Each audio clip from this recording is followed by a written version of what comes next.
Buenas noches, hermanos, bienvenidos al canal. En esta oportunidad, por la unidad de los cristianos, vamos a tocar el tema pues de la revelación natural, que nos habla en Romanos capítulo 1 del 19 al 23.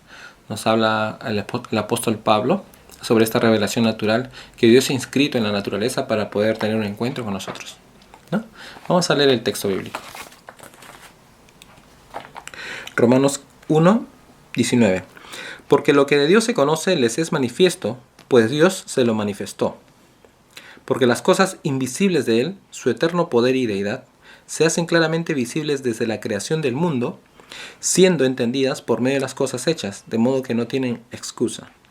Pues habiendo conocido a Dios, no le glorificaron como a Dios, ni le dieron gracias, sino que se envanecieron en sus razonamientos y su necio corazón fue entenebrecido. Profesando ser sabios se hicieron necios, y cambiaron la gloria del Dios incorruptible en semejanza de imagen de hombre corruptible, de aves, de cuadrúpedos y de reptiles. ¿No? Es palabra de Dios. Bueno, que el Señor nos ayude pues a comprender esto, ¿no? Padre Santo del cielo, Señor, ayúdanos a comprender tu palabra con el deseo y el objetivo pues de provocar esta unidad que tú anhelas siempre y por el cual está escrito este versículo en la pizarra. Amén. Bueno, hermano, vamos a... ¿qué es la revelación natural? Primeramente, Dios se va revelando a través de la historia, ¿no? Lo hace de manera natural a través de la creación, ¿no? Y que es justamente el tema de hoy día. Y luego lo hará progresivamente a través de una revelación sobrenatural en la cual Dios elige un pueblo y va dándose a conocer, va dialogando, va interviniendo en la historia de un pueblo hasta la llegada pues de Cristo nuestro Señor, ¿no? En la cual se revela completamente tal y como es Dios, ¿no? Entonces, y el tema de hoy día, pues entonces es la revelación natural. ¿Qué es la revelación natural? ¿Cómo lo podemos entender? La revelación natural simplemente es la manifestación de Dios, ¿no? Al hombre, ¿no? Que quiere comunicarse con el hombre, pero no a través de un diálogo, porque que eso será ya pues cuando Él elige el pueblo, ¿no? y dialogue, converse con nosotros, pero lo hace de una manera natural, como su nombre lo dice, ¿no? De manera natural, con las cosas creadas, ¿no? Y no solo anteriormente, sino en cada momento de la vida de una persona lo hará de esas dos maneras. Antes de la conversión lo hará de manera natural, ¿no? Después de la conversión, ya una vez comprendida pues por medio de la fe y por medio del Espíritu Santo, ¿no? Podrá comprender esta revelación sobrenatural, vivir esta revelación sobrenatural con la ayuda del Espíritu, ¿no? Entonces en la revelación natural tenemos la creación de por sí. Leamos Génesis 1:27 para un poquito ponernos a aterrizar según el sentido que quiero darle a esta, ¿no? Dice Génesis 1:27-28, y creó Dios al hombre a su imagen de Dios los creó, varón y hembra los creó. Y los bendijo Dios diciéndoles, crezcan y multiplíquense, llenen la tierra y sométanla, dominen sobre los peces del mar, las aves del cielo y todos los animales que se mueven por la tierra. Entonces Dios crea al hombre primeramente a su imagen, ¿no? Y luego dice varón y hembra los creó, a imagen de Dios los creó. Y los bendice y le dice, crezcan y multiplíquense, llenen la tierra y sométanla, dominen sobre los peces del mar, las aves del cielo y todos los animales que se mueven. O sea, Dios pone al hombre como mayordomo, como administrador, ¿no? Como guardián también, ¿no? Para que cuide de toda la creación, ¿no? En este caso, entonces, ahora, si bien es cierto, la creación es un regalo de Dios, pero también la creación es manifestación de Dios en el sentido de que a través de ella va a permitir que el hombre pueda conocerle. Ahora, ¿cómo podrá conocerle? ¿De qué manera? Porque entonces para ello Dios como dice dice Dios creó al hombre a su imagen, ¿no? Dios lo ha hecho a su imagen y semejanza, ¿no? En este caso, cuando decimos que lo ha hecho a su imagen, quiere decir que al hombre le ha dado la capacidad de poder conocer a Dios y de poder amar a Dios, de tener una relación cercana con Él. Entonces le ha dado esa capacidad. Y no solo eso le ha dado esa capacidad, sino también le ha dado el deseo, ¿no? El deseo para que pueda buscarle, ese deseo inscrito en su corazón de buscarlo. Es un deseo natural que nunca desaparece, sino que siempre está ahí buscándole a Dios. ¿Por qué? Porque Dios lo ha puesto porque sabe pues que sin Dios no podemos ser felices, ¿no? ¿Ya está? Entonces, ahora, acá podemos, empezamos entonces con el versículo 19. ¿Qué nos dice el versículo 19? Dice, porque lo que Dios se conoce les es manifiesto, pues Dios se lo manifestó. Ahora, primeramente para comprender esto veamos el contexto. Es Romanos 1.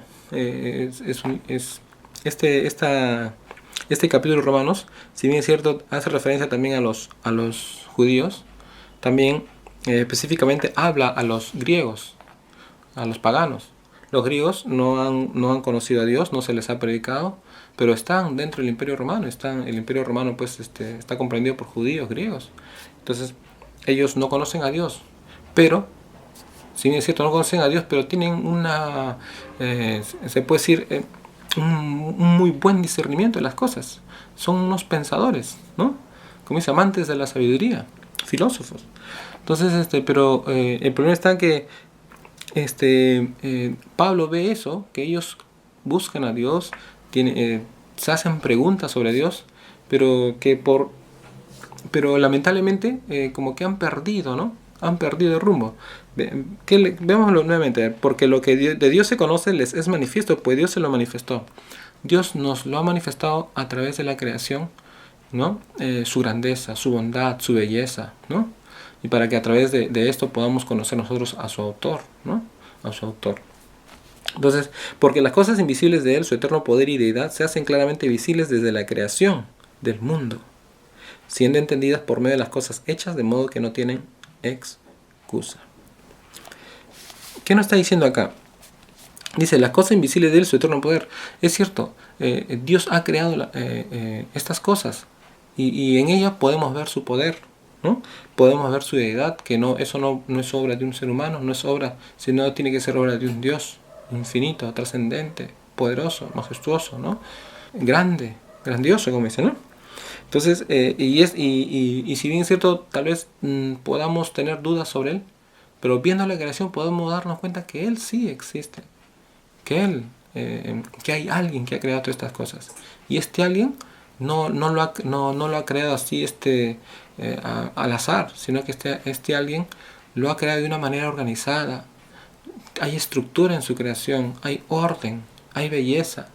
Es un diseño muy refinado.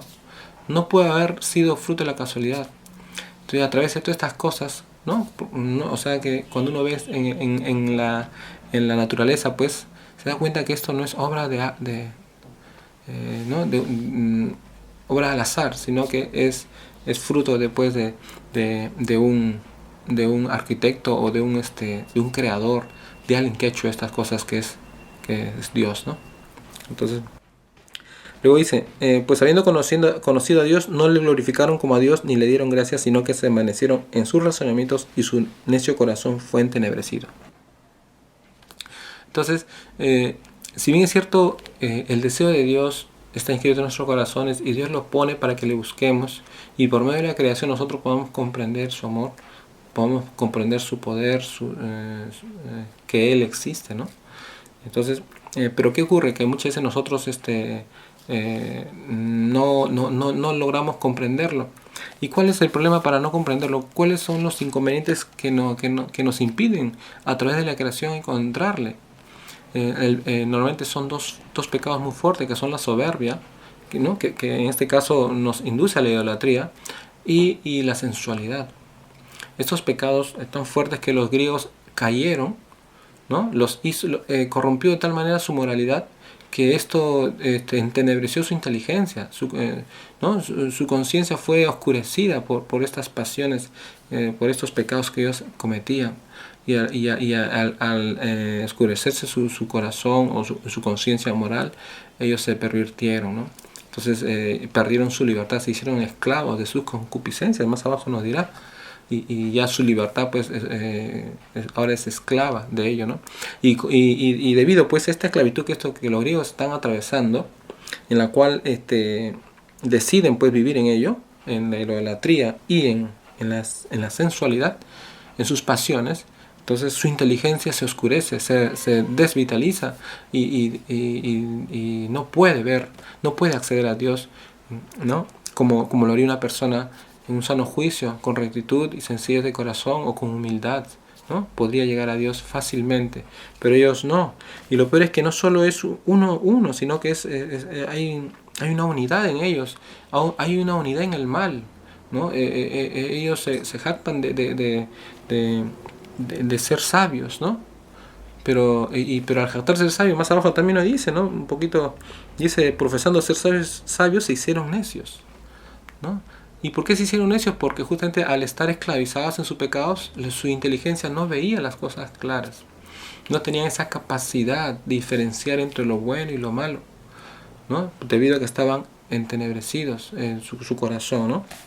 Y cambiaron la gloria del Dios incorruptible en semejanza e imagen de hombre corruptible. Entonces, esta soberbia decayó más y más aún, tanto así que empezaron a adorar a algo incongruente, ¿no? Algo, hasta se puede decir hasta algo necio, tonto, ¿no? Como poder elaborar unas piezas con sus manos de metal o de madera, y estas piezas que ellos mismos crean las ponen a adorar, ¿no? Ellos se ponen a adorarlas, ¿no? Como si fueran Dios. Hasta donde pudo haber caído pues esa oscuridad de sus mentes, ¿no? Debido a esta esclavitud del pecado. Eso también nos enseña pues lo que puede hacer el pecado de nosotros, ¿no? Y ya en los cristianos actualmente, porque ellos no le conocían, los griegos no conocían a Dios, no habían sido predicados. Buscaban a Dios, pero lo buscaban mal. ¿Por qué? Porque para buscar a Dios, ¿cuál es el requisito para poder acceder a esta revelación natural que es gratuita? Dios la ha puesto en la naturaleza para que le conozcamos. ¿Cuál es el requisito? Simplemente desear conocer a Dios, y para ello con humildad y sencillez, con rectitud. Es cierto que implica un esfuerzo, pero cuando uno quiere pues conocer por qué uno está aquí, cuando uno está entrado en años, quiere saber ya las cosas para qué uno existe, quiere saber las respuestas a su vida, y se realiza preguntas, se hace preguntas, y una de ellas pues es, ¿no? ¿Quién soy? ¿Por qué existo aquí? ¿No? ¿Hay un Dios? ¿No hay un Dios? Son preguntas trascendentales, ¿no? ¿Dios me ama? ¿He sido hecho para Dios? Entonces, todas esas preguntas existenciales, preguntas ¿no? Que tienen trascendentes en nuestra vida, siempre empiezan a resurgir pues cuando uno tiene años ya, ¿no? Cuando uno va entrando a la madurez. Y entonces, y por esa manera pues no tiene excusa tampoco, porque Dios lo ha dado para que el que desee salir de su pecado, el que desee cambiar de alguna manera, ver, ¿no? O dejar atrás esas cosas, y con un corazón, como dice, abierto a Dios, ¿no? Buscando las respuestas allá, en el más allá, ¿no? En las cosas, como dice, espirituales, ¿no? Añorando esas respuestas, ¿no? En ello, ¿no? Con un corazón humilde puedan conocer a Dios a través de la revelación natural, ¿no? Entonces, aquí, ahora, como estamos como este es el deseo el deseo pues de este canal es provocar la unidad de los cristianos. Yo sé, a tu manera habría que analizar algunas diferencias, ¿no? con nuestros hermanos, ustedes, los que son protestantes, ¿no? Entonces, tal vez la diferencia que hay aquí, que normalmente que hay esta diferencia, es que ustedes, los hermanos protestantes, la gran mayoría considera pues que el hombre está totalmente alejado en el pecado, ¿no? Oscurecido, ¿no? Es pecador, y por tanto está su mente totalmente corrompida, ¿no? Y no tiene, o ya sea que esté totalmente corrompido parcialmente, pero no tiene libertad, ¿no? Su libertad está entenebrecida, y entonces el hombre siempre va a acceder al pecado, ¿no? Entonces, y al carecer de libertad, pues carece pues de, como está corrompido, pues siempre va a actuar en el mal, ¿no? Entonces, nosotros creemos que cuando habla San Pablo sobre esto de aquí, está hablando sobre los griegos, pero que no necesariamente no está diciendo que no hayan podido conocer a Dios, sino nosotros creemos que sí, por medio de su razonamiento, pueden llegar a conocer a Dios, porque acá en algunos en más abajito dice también, ¿no? Habiéndole conocido, no le glorificaron, ¿no? Entonces, supuestamente por medio de la revelación natural, por medio de este pensamiento, llegaron a conocer a Dios, en un sentido natural, lógicamente, no sobrenatural, porque para conocerle a Dios de manera sobrenatural requiere ya pues aceptar a Cristo, bautizarse, ¿no? Creer por fe, ¿no? Por la fe, porque más atrás dice, Dios se revela por fe y para fe, ¿no? Pero en este aspecto, en la revelación natural, nosotros creemos que no pueden conocer a Dios, pero conforme a esas limitaciones naturales del ser humano, ¿no? Un ser humano con un deseo, pues, con un deseo de Dios, ¿no? Y con una actitud humilde y recta, puede conocer, pero puede conocer en sus límites. Puede conocer a Dios que existe. Tal vez eso pueda llegar, que existe, y que ese Dios ha hecho todas estas cosas. Tal vez no le conoce, no puede entrar en una intimidad con él, a un diálogo con él, pero puede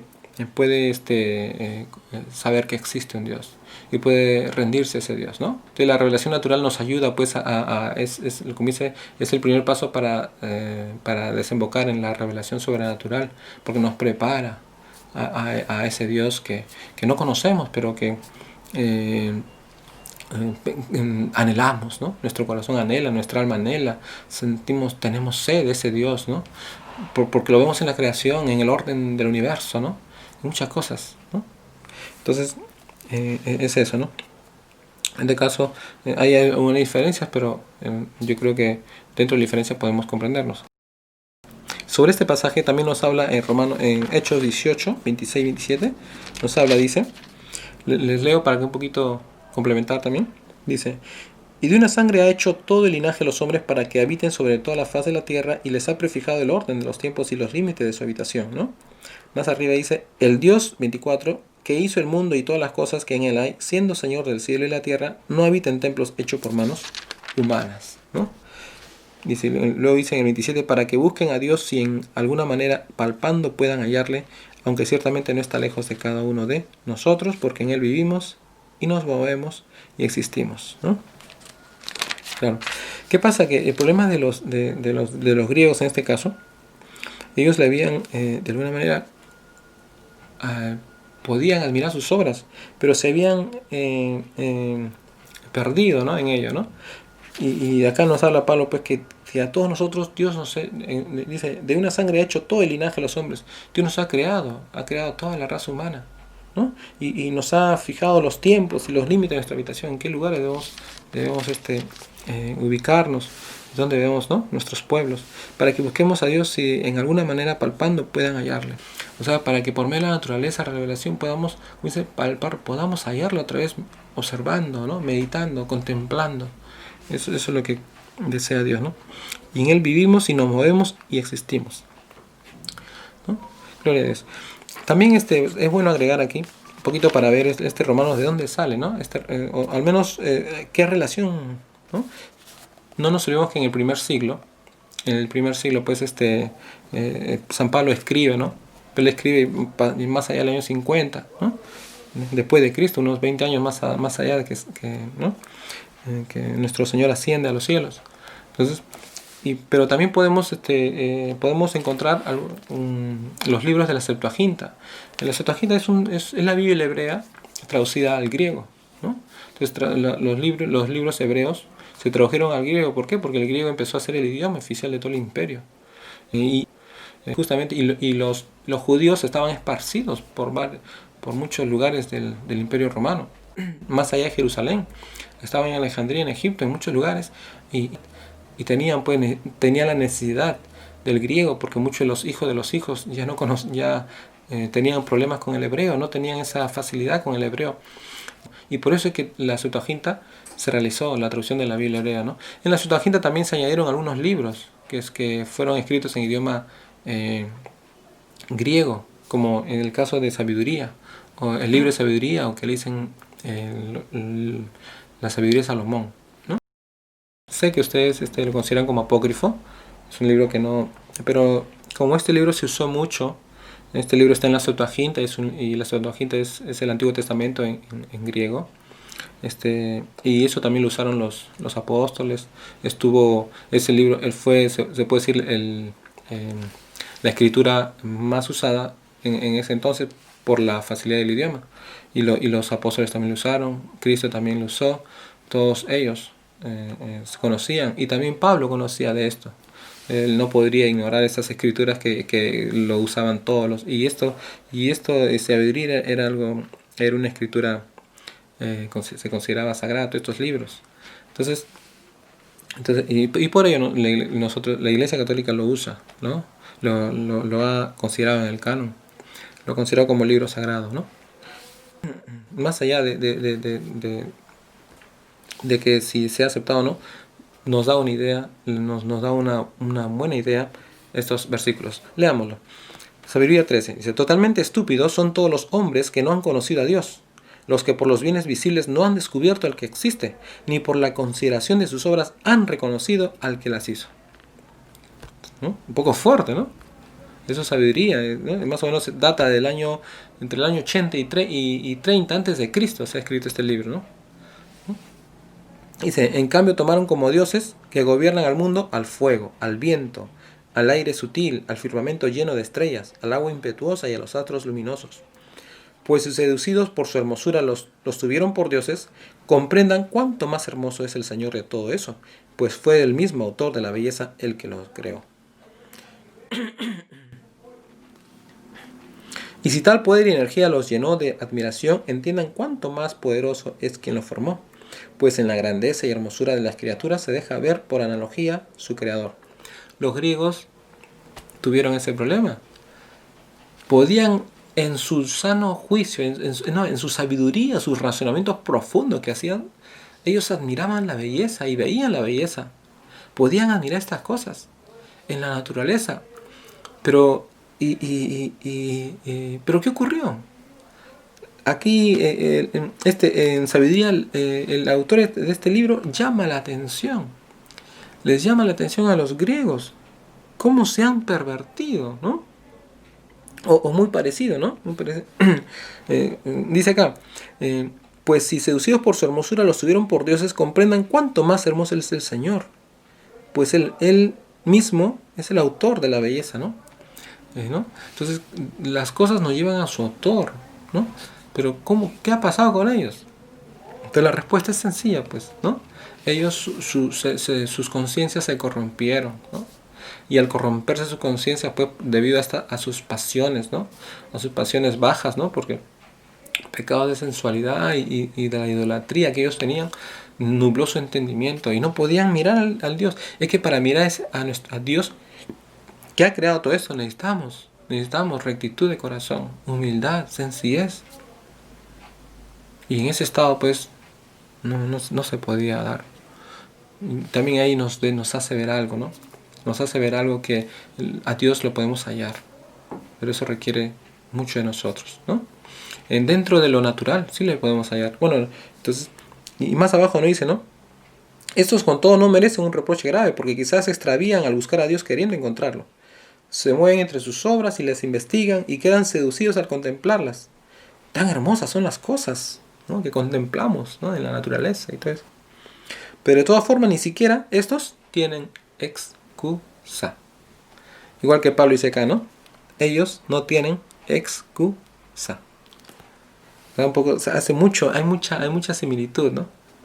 Y es hermoso porque nos edifica. A mí me edifica mucho saber que esto ya en el siglo I, los judíos también criticaban a los griegos su manera de actuar. Se tenían por sabios, pero su sabiduría los llevaba a una necedad. No porque nuestra mente no tenga la capacidad para poder encontrar a Dios. No, sí la tiene, porque Dios nos ha hecho a imagen y semejanza, sino porque por su pecado.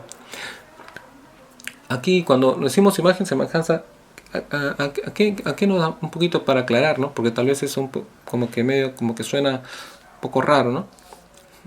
Entonces, ¿qué quiere decir? Que cuando nosotros hacemos el acto de la inteligencia, cuando nosotros como seres humanos, ¿no?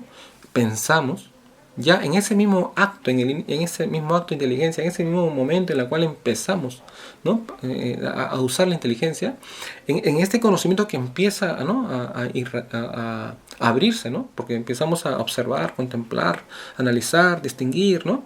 En ese momento, en ese inicio de esto, entonces hay una realidad que no podemos evitarla. ¿Qué realidad es?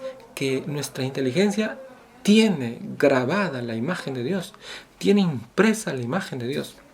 Y por tanto, al tener impresa la imagen de Dios, tiene la capacidad de dirigirse a Dios, pues ha sido diseñada para ello, ¿no? Ahora, demos un ejemplo para que podamos comprender esto, porque ¿no? Digamos, yo tengo el carro de una marca tal, ¿no? Yo tengo el carro de una marca tal yo sé y yo quiero yo quiero atravesar los Andes y llegar a la selva, no sé, con este carro. Pero ¿qué pasa?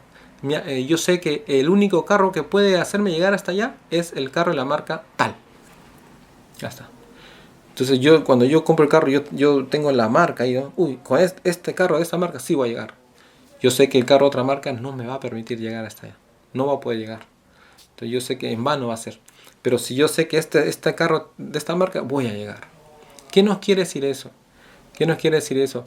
Que cuando uno tiene esta marca, entonces es capaz de realizar su cometido. Va a poder llegar a donde quiere llegar, ¿no? Entonces cuando el hombre está hecho imagen de Dios, como dice, está impresa la huella. En nuestra inteligencia va a tener la capacidad de llegar a su objetivo, a ese lugar donde quiere ir, va a poder atravesar todo eso, lo que tiene que ir para conocer a Dios. Dios lo ha hecho así, lo ha hecho a su imagen, tiene esa capacidad el hombre, ¿no? Y nuestra iglesia lo ha reconocido y en 2 concilios, porque lo ha analizado ampliamente, siglos, ¿no? Dice, y acá les leo en el número 36 del catecismo, dice: la Santa Iglesia, nuestra Madre, mantiene y enseña que Dios, principio y fin de todas las cosas, puede ser conocido con certeza mediante la luz natural de la razón humana a partir de las cosas creadas. Sin esta capacidad, el hombre no podría coger la revelación de Dios. El hombre tiene esta capacidad porque ha sido creado a imagen de Dios, ¿no? Entonces, el hombre está hecho imagen de Dios y está en ella impresa la huella, la imagen, ¿no? Entonces, cuando el hombre se abre, ¿no? Usa su inteligencia, ya es posible llegar. Pero ¿cuál es el problema? ¿Por qué no puede llegar el hombre cuando esta inteligencia se entenebrece, ¿no? Entonces, pero ¿cómo puede ser oscurecida, entenebrecida esta inteligencia? Cuando la conciencia cede a las pasiones, cede al pecado. Entonces la inteligencia se queda sin fuerzas. Como dice, ya no tiene esa pureza y se empieza a corromper. ¿Por qué? Porque la voluntad, ¿no? Está en lo malo. O sea, el hombre que es libre ha decidido, pues, darse a sus pasiones, ¿no? Entonces, eso quiere decir, entonces, pero si el hombre, pero como tiene libertad, puede hacerlo por medio de la inteligencia, conocer. Pero ese conocer tiene un límite, como ya lo dijimos. ¿Qué puede conocer? Que Dios existe, que hay alguien que ha creado todo esto. No podrá dialogar, intimar, porque eso ya es la revelación sobrenatural. Uno puede alcanzar ello.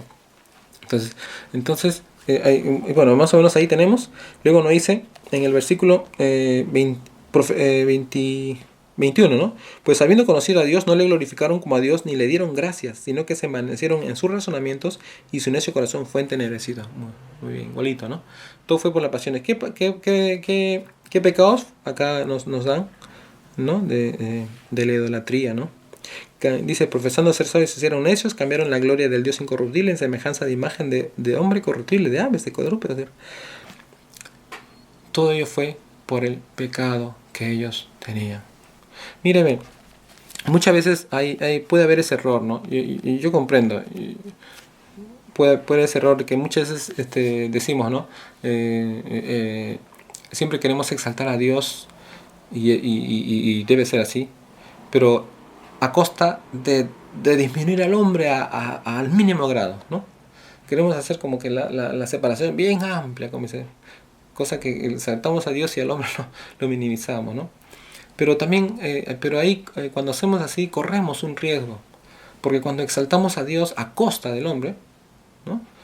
Entonces, sin querer también estamos negando a Dios, porque Dios le ha dado una grandeza al hombre. Una grandeza, no grandeza divina, no, o sea, en el sentido de que para que tenga la gloria, como dicen, no, le ha dado una grandeza con respecto a todos los animales de la creación. Una grandeza que no la podemos negar. El hombre es el único en toda la creación, con respecto, ¿no? Es diferente a todos los animales y es el único que puede conocer, amar al Creador. Es el único que puede distinguir, el único que puede discernir, el único que puede abstraerse, observar la belleza. Y en ese ser creado a imagen de Dios tiene una libertad. Porque ¿cómo podemos decir que puede amar a Dios si no tiene libertad? Ahí sería lo ilógico, porque el amor se expresa por medio de una libertad. Nadie puede amar si no tiene libertad, porque el amor ha de ser libre. Todo algo esclavizado, eso no es amor, ¿no? Entonces, si decimos que el hombre tiene la capacidad de amar a Dios, es porque tiene esa libertad. ¿Y por qué tiene esa libertad? Porque ha sido creado a imagen de Dios, ¿no? Entonces, por más que es cierto, esto no vamos a negar que después de la caída del pecado el hombre está corrompido, sí, pero nosotros decimos que está parcialmente corrompido en el sentido de que su libertad no ha sido, ¿no? Es libre, ¿no? Gracias a Dios es libre. O sea, puede elegir entre el bien y el mal, ¿no? Cosa que los animales no lo pueden hacer. Tú a un animal le pones, digamos una vaca, le pones una hierba y un pollo asado, la vaca va siempre a elegir la hierba. Pero el hombre no. Tú le pones a un hombre esas cosas, el hombre va a elegir, si desea, comerse el pollo asado, y si no, esperar y comprarse otra cosa.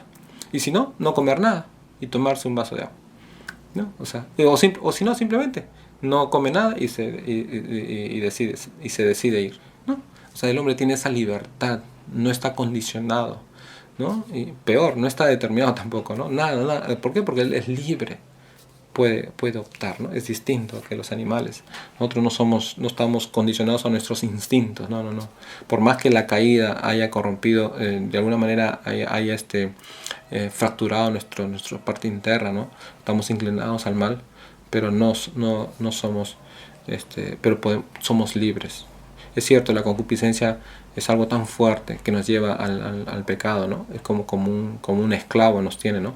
Pero eso no quiere decir estamos de alguna manera condicionados, sí, ¿no? al mal, pero no estamos determinados. O sea, podemos tener, ¿no? una actitud positiva ante el mal, ¿no?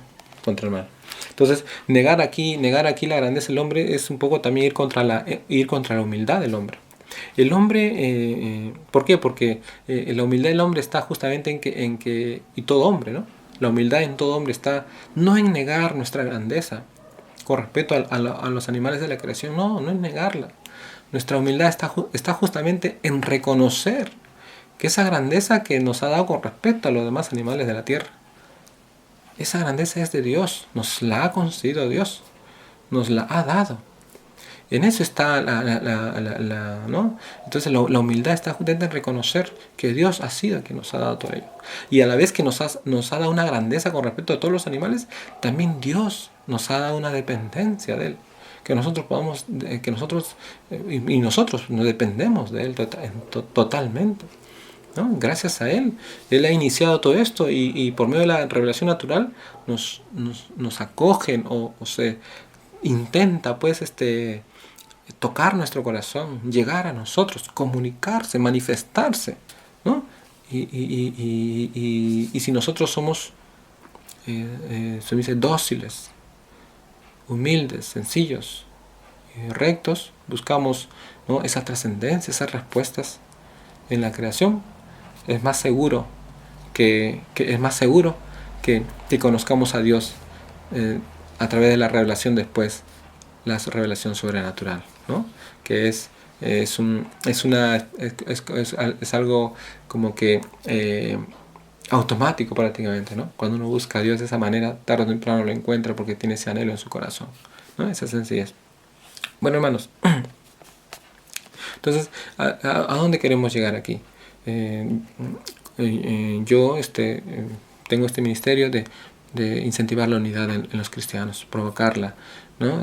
Procurar de que esto se dé.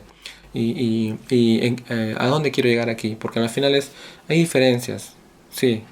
Por un lado, ustedes o nuestros hermanos protestantes consideran que el hombre no es incapaz de conocer a Dios por la razón. Nosotros creemos que sí. Entonces, pero ante estas cosas, ¿qué nos queda? Hay diferencias, pero siempre en la unidad va a haber diferencias. Siempre cuando hablemos de unidad de personas, siempre va a haber diferencias, porque las personas no somos iguales. Entonces, no siempre va a haber, pero encima de nuestras diferencias podemos tener acercarnos a esa unidad. En este caso nosotros como creyentes, si bien es cierto tenemos diferencias en este aspecto en la teología, en cómo entendemos las cosas, pero podemos aceptarnos como hermanos, que buscamos un solo fin, que es Dios, que Dios nos ha llamado a Él, que nos ha, ya estamos en sus caminos. Y más bien, a dónde también intento ir con este video, es que la revelación natural está dada para todo hombre. No solo después de que uno cree, sino que antes, es un previo. Y yo sé que si tú un poquito analizas, muchas veces la revelación natural tiene que ver, ¿no? Nos hace entrar en razón muchas veces, ¿no? Cuando uno ve las cosas, ¿no? ¿no? Entonces, pero ¿a dónde voy? Que muchas personas que no conocen a Dios, por medio de las cosas creadas, muchas veces tienen ese deseo de lo trascendente, ¿no? Entonces, pero cuando ven a dos hermanos que se están peleados, creen en un mismo Dios, pero andan peleados, entonces podemos ser tropiezo para la obra que Dios está haciendo en las personas, ¿no? Dios está provocando a acercarse a ellos por medio de las cosas, ¿no?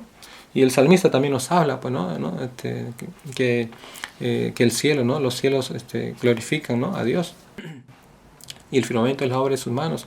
Nos habla pues de que actúa así, ¿no? Dios, de alguna manera, mirando a la creación, podemos glorificar a Dios, podemos dar gloria a Dios. Entonces, y las personas, pues cualquier persona lo puede hacer también, porque Dios es quien va acercándose. Entonces nosotros, ¿qué debemos hacer? Simplemente procurar vivir la unidad. ¿De qué manera?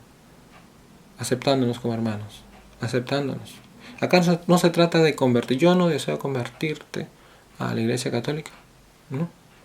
¿Por qué? Porque primeramente sé que la unidad se puede lograr sin ello. Y la unidad se puede lograr cuando nosotros empezamos a aceptarnos como hermanos. Y otro, porque la Iglesia Católica no es el propósito de ello. La Iglesia Católica lo que intenta es poder lograr un ecumenismo en el cual podamos aceptarnos como hermanos. Considera, sí, que así como la Iglesia Católica subsiste en los medios de salvación, también no descarta a las iglesias protestantes, e incluso dicen en el catecismo claramente que en las iglesias protestantes también están, no completos, pero también hay medios de salvación, como la palabra, la oración, ¿no? Y el bautismo, el matrimonio, muchos, entonces por las cuales Dios puede también ir ¿no? construyendo en la vida espiritual de todos sus hijos, ¿no? Entonces y por ese aspecto, entonces aquí no se trata de convencer, tal vez de convencer sí, ¿de qué? De que debemos aceptarnos para la unidad, ¿ya? Para que el mundo crea, si no van a creer.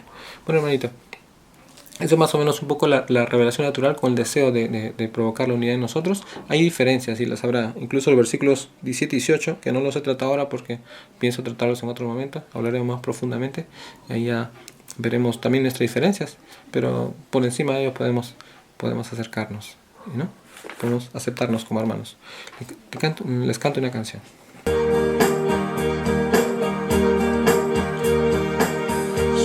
Los prados pusiste, Señor, el poder sin igual de tus manos.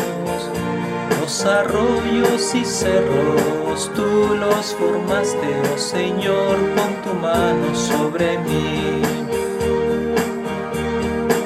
Sobre los prados pusiste pusiste, Señor, el poder sin igual de tus manos. Los arroyos y cerros tú los formaste, oh Señor, con tu mano sobre mí. Haces los ríos correr y la lluvia caer para llenar el mar. Vida abundante quieres dar, dominas tú sobre el cielo y la tierra. Oh Señor, pon tu mano sobre mí. Haces los ríos correr y la lluvia caer para llenar el mar. Vida abundante quieres dar, dominas tú sobre el cielo y la tierra. Oh Señor, pon tu mano sobre mí.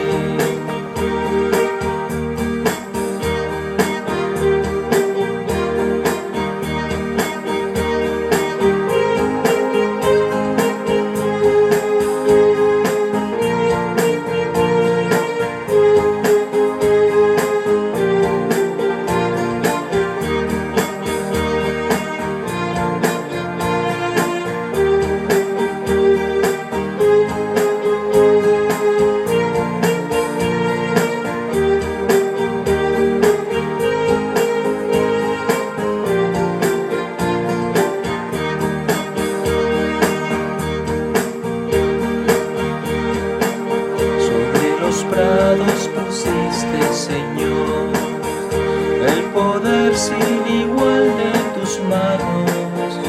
Los arroyos y cerros tú los formaste, oh Señor, con tu mano sobre mí. Haces los ríos correr y la lluvia caer para llenar el mar. Vida abundante quieres dar, dominas tú sobre el cielo y la tierra. Oh Señor, pon tu mano sobre mí.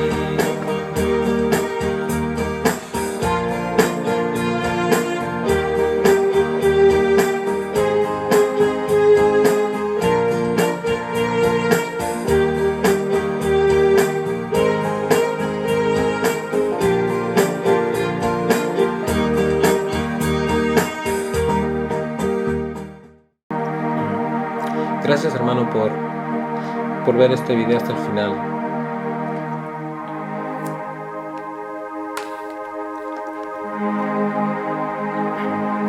Mi único deseo es poder dar un granito de arena para la unidad de los cristianos. Siempre en muchos hogares hay contiendas entre hermanos. Unos son católicos y otros son protestantes. A veces no se hablan. Y a veces por culpa de estos dos hermanos, los otros hermanos no creen. Y somos tropiezo a la obra de Dios. Dios, por medio de la revelación natural, desea acercarse a cada hombre. Toca sus corazones. Cuando vemos a una plantita como crece, una semilla, la gente se admira de la vida que se gesta ahí. Cuando miramos nuestro cuerpo tan bellamente organizado y estructurado, muchos llegan a preguntarse: ¿Dios existirá? Cuando ven las estrellas del universo en las noches, la grandeza y majestuosidad,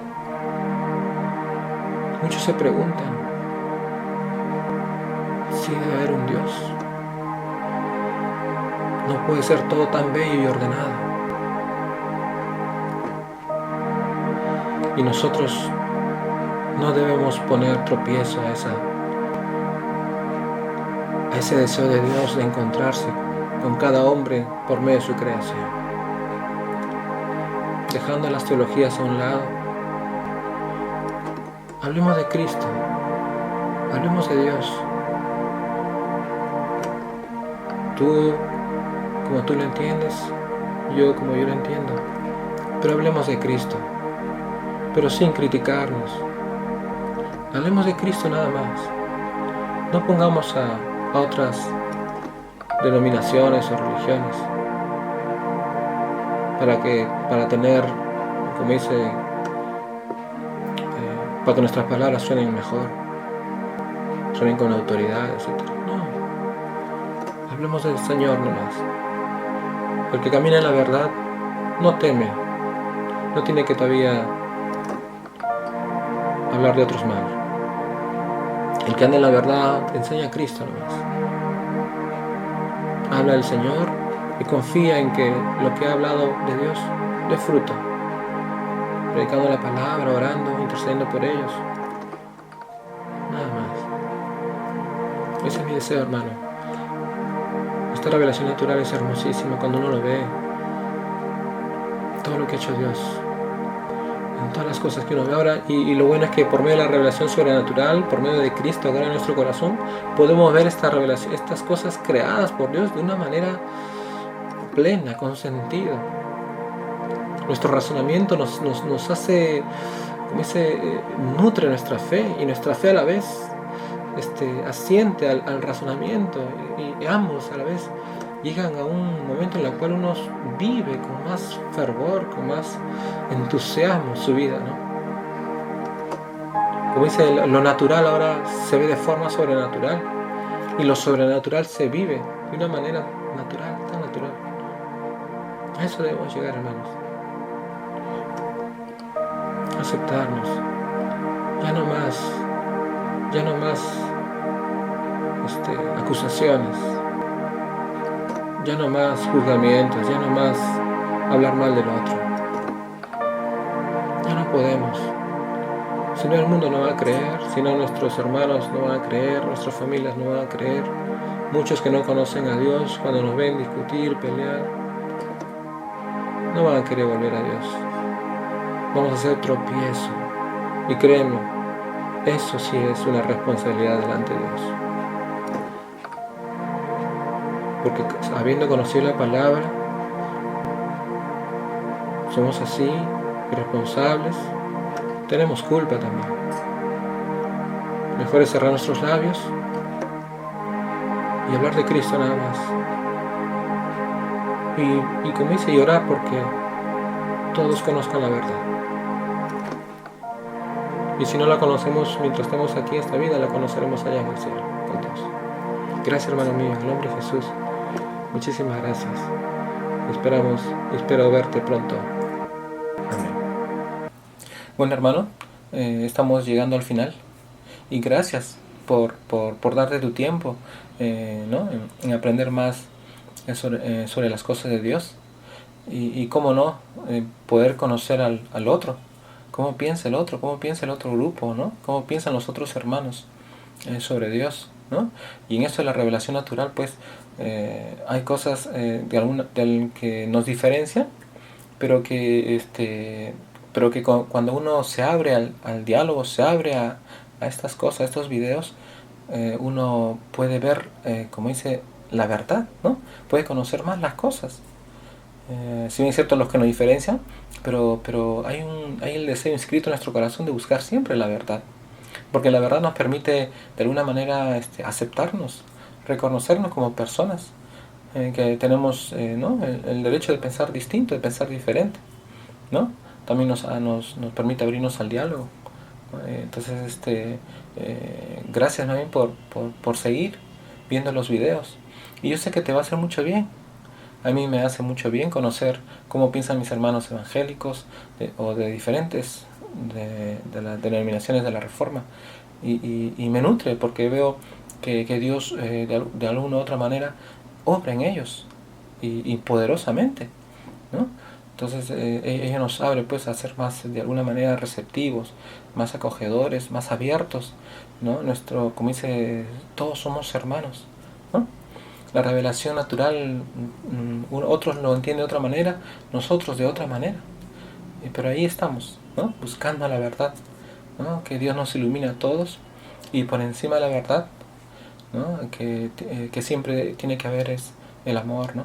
La aceptación, ¿no? El sabernos hijos de Dios, ¿no? Porque fuimos, como dice, nacimos del Espíritu Santo, ¿no? Gracias a Cristo nuestro Señor. Ya, muchísimas gracias. Y si compartes los videos, te agradecería mucho para que otros también salgan bendecidos y conozcan todas estas cosas que son muy, de alguna manera, nos nutren, ¿no? Nos ayudan en muchos aspectos. ¿Ya? Que Dios te bendiga y hasta el próximo video. Nos vemos.